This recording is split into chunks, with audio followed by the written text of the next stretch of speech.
Let me tell you, this isn't giving you energy. It's just stealing it from tomorrow. And there is a better way. Welcome back to Living Lorraine. So many of us are trapped in a cycle.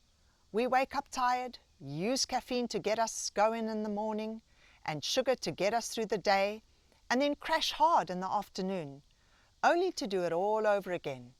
We accept fatigue as a normal part of life. But you know what? It's not. True lasting energy doesn't come from a stimulant. It's built. I'm going to show you how to become an energy architect. We're making two of my go-to recipes for sustained power: a metabolism boosting beet and goat's cheese salad, and these delicious no-bake energy balls that will kill your 3 p.m. craving. I'll break down the science of blood sugar balance and why this is the key to unlocking the vibrant, energized life that you deserve. I don't know about you, but when I turned 47 and I had raised 3 girls that were very busy and very active, I had immigrated to a new country and had a business that I got off the ground. I woke up some mornings, or 3 o'clock in the afternoons, I really felt like I'd been hit by a Mack truck. As we age, things change. If we don't have energy to power us, energy is what powers us and gets us through the day. And if we don't have energy, it can affect every manner of our life. We can have the most amazing goals, we can have the most amazing projects before us, but if we don't have the energy to do them, it simply won't happen. And so what I like to explain to people is that within our cells we have what we call mitochondria. Mitochondria are the powerhouses that power our energy.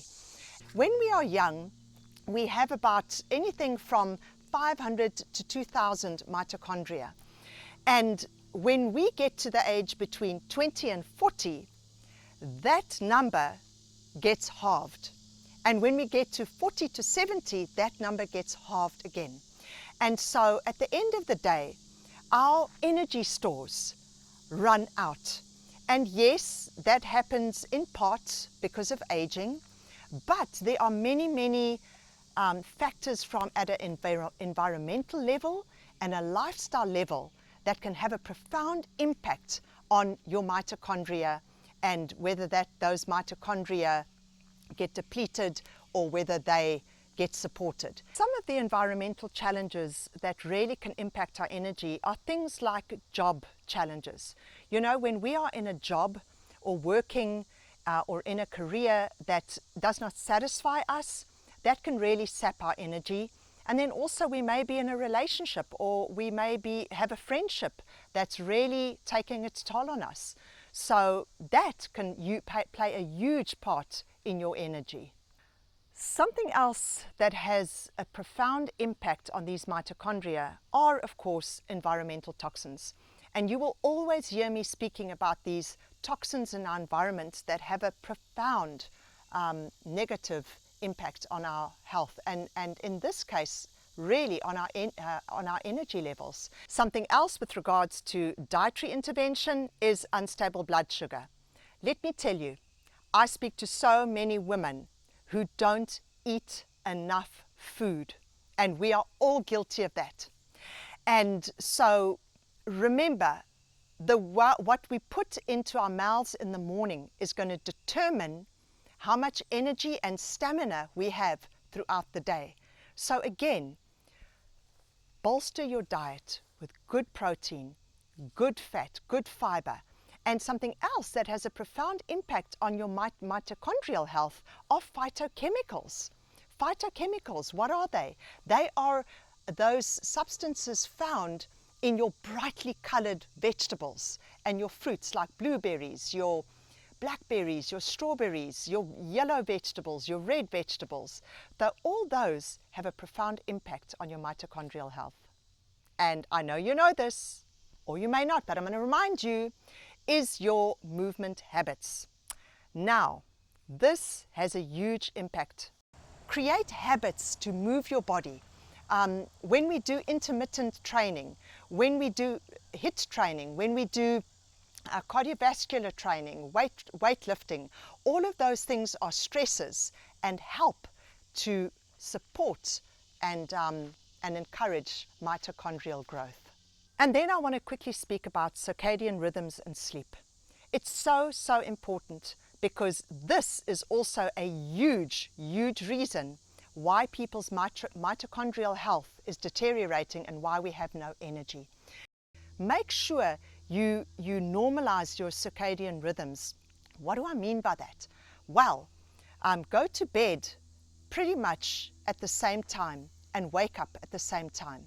Within the first 30 minutes of rising in the morning, try and get outside. Try and get natural sunlight through your eyes.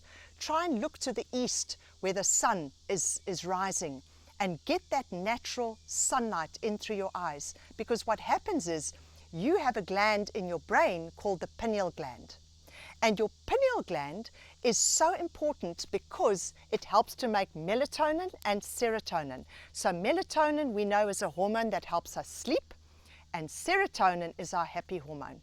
So those are just some simple tips on how you can help rebalance your circadian rhythms and help to boost mitochondrial health. So today I want to focus on sugar, particularly refined sugar.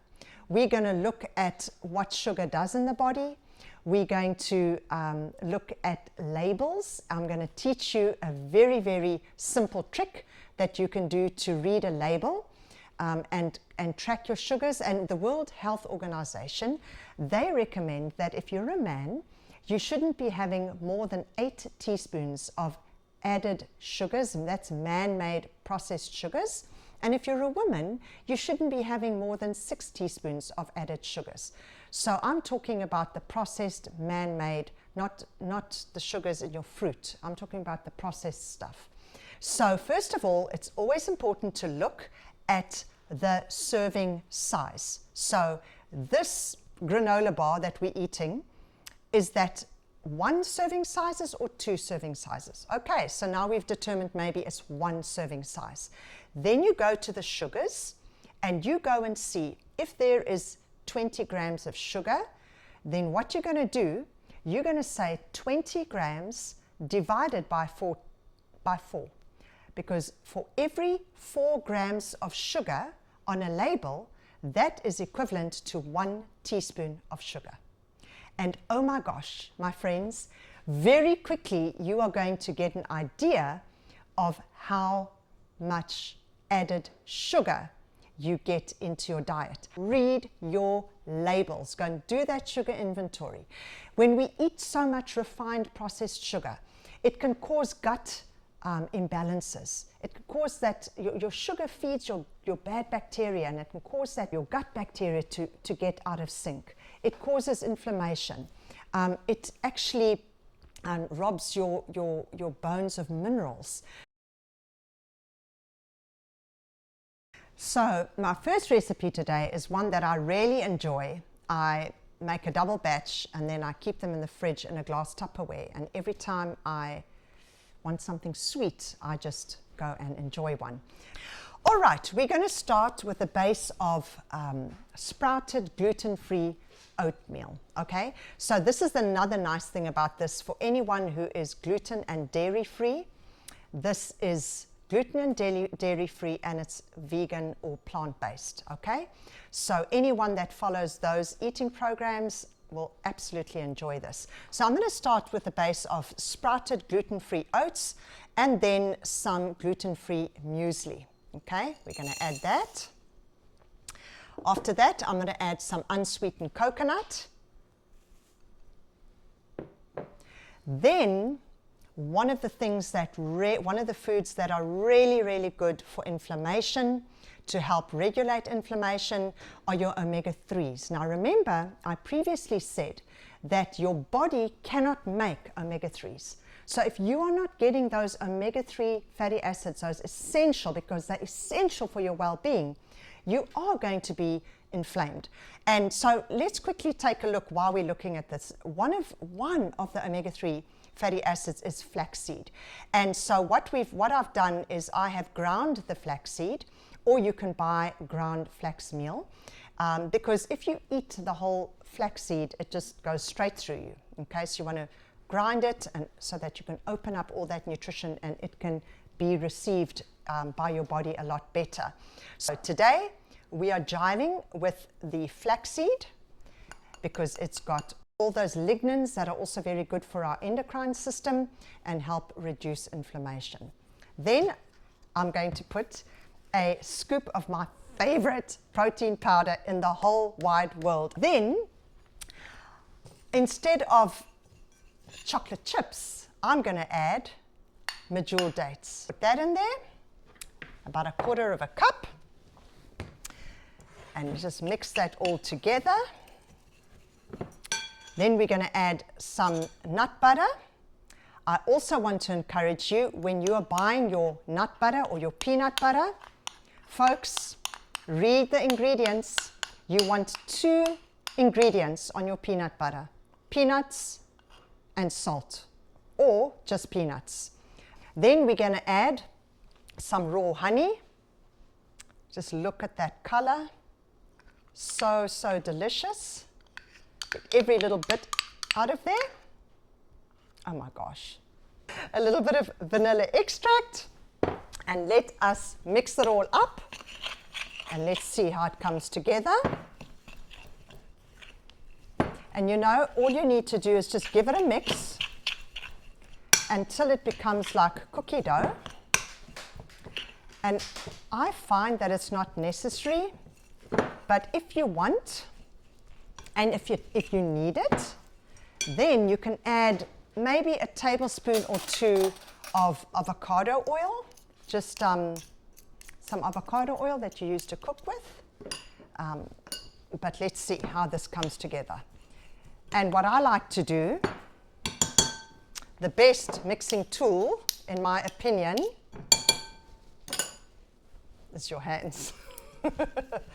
So I mix it like this, and look how lovely it comes together. Look at that. And it eventually, see, I didn't even put the oil in. Even though I have the oil over here, I didn't need it. Another tip I want to give to you is make sure you get a nice runny peanut butter, because let me tell you, your nut butter will also impact the consistency. So if your nut butter is a little bit more firm, then you may need the 1 or 2 tablespoons of avocado oil, or you can put coconut oil if you want. Okay, and there you go. Voila. See, it's like cookie dough. And so all we're going to do now is just break a little bit off, like so, and we're just going to roll it into balls, like that. Plop.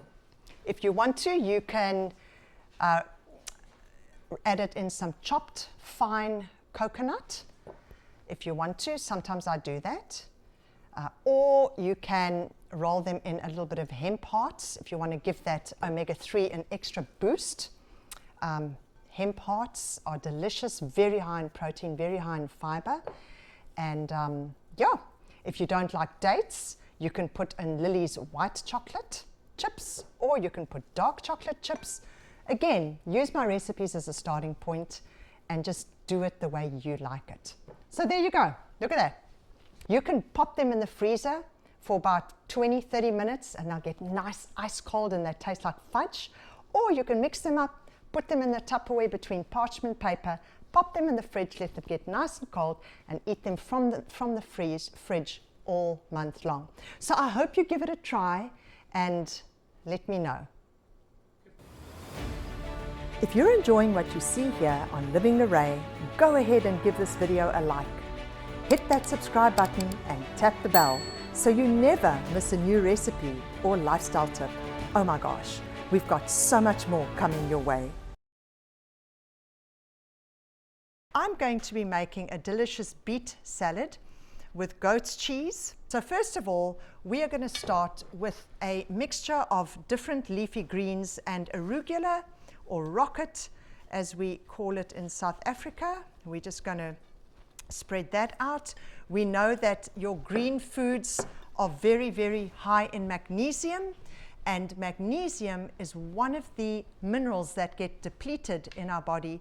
In fact, 70% of all Americans are deficient in magnesium. So your green foods are a good source of magnesium. And what does magnesium do? Magnesium is our calming mineral. It calms us. And let me tell you, when you are going through the menopausal, perimenopausal shift, we need all the calm that we can get. So add your greens, eat your greens, okay?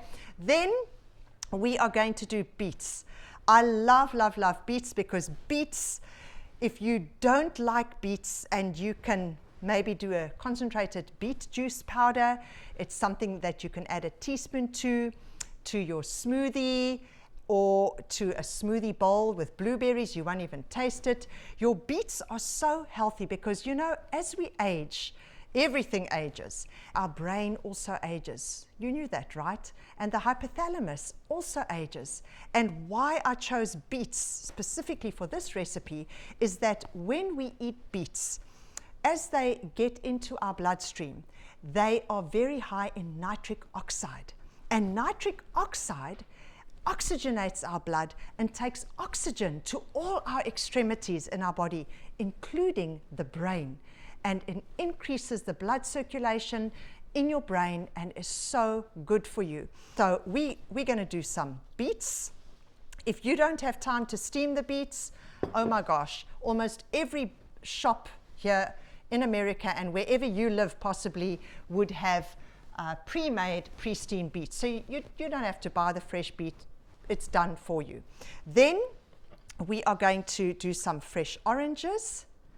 And fresh oranges are just so delicious with this salad. Again, very high in vitamin C and good for the immune system, good to keep us healthy. From there, we are going to add some onion. We know that onions are very, very important because they are those prebiotic fibers, and we need more of those prebiotic fibers as we are going through the perimenopausal, menopausal season of our lives. Right. What is the one thing that all women crave?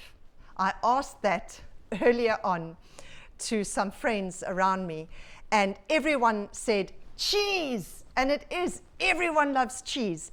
And let me tell you, I chose this recipe because goat's cheese is a better alternative to the hard cheeses, the yellow cheeses that are very high in fat, because let me tell you, we are bombarded with chemicals in the environment that add estrogen into our body, that attach to those estrogen receptors.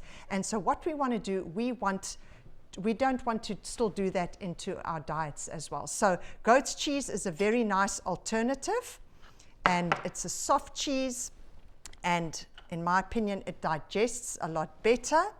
So I'm just taking a log of goat's cheese, and just the plain goat's cheese, no other honey added to it. We don't need that extra sugar. So I like to use a whole log of goat's cheese on here. Okay. Then what I usually do, and this is where I want to give you two different options. What I usually do is I use parsley and mint and pecans or pecanuts or walnuts toasted. But today I'm going to change it up because in a previous recipe I used those ingredients. So what I'm going to do, I'm going to use cilantro, and I'm going to put cilantro on top of there. Just about half a cup of cilantro. Then some wonderful pomegranate seeds. Pomegranate seeds or pomegranate arils are so high in antioxidants, and just look at that color. Isn't it wonderful? Oh my gosh, oh my gosh. And then last but not least, we are replacing the nuts, the pecans, or the pecanuts and the walnuts. We are going to be using an omega-3 rich seed, which is the pumpkin seed.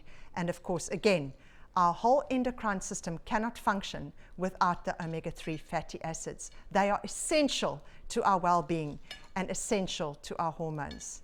So just look at that. Isn't that just delicious? A beautiful, vibrant salad. And to that, we're going to add a little vinaigrette. So what I've done is I'm going to add about a 1/4 cup of olive oil. To that, we're going to add 3 tablespoons of raw apple cider vinegar, which I usually use, but I'm changing it up today. I'm using a red wine vinegar. So 3 tablespoons of that.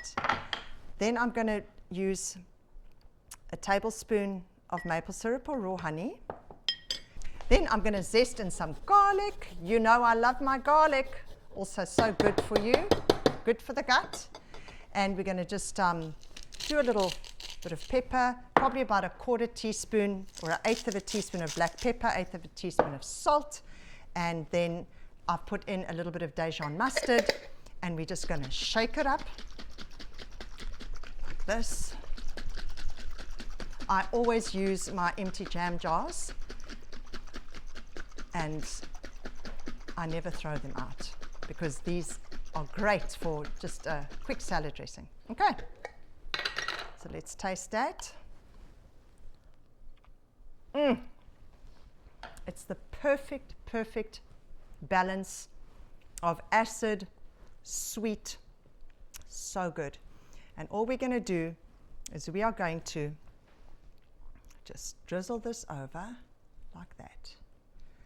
And there you have the most delicious beet, orange, pomegranate, onion, pumpkin seed, and greens salad. Doesn't that look good? So, there you go. Cheers to good health.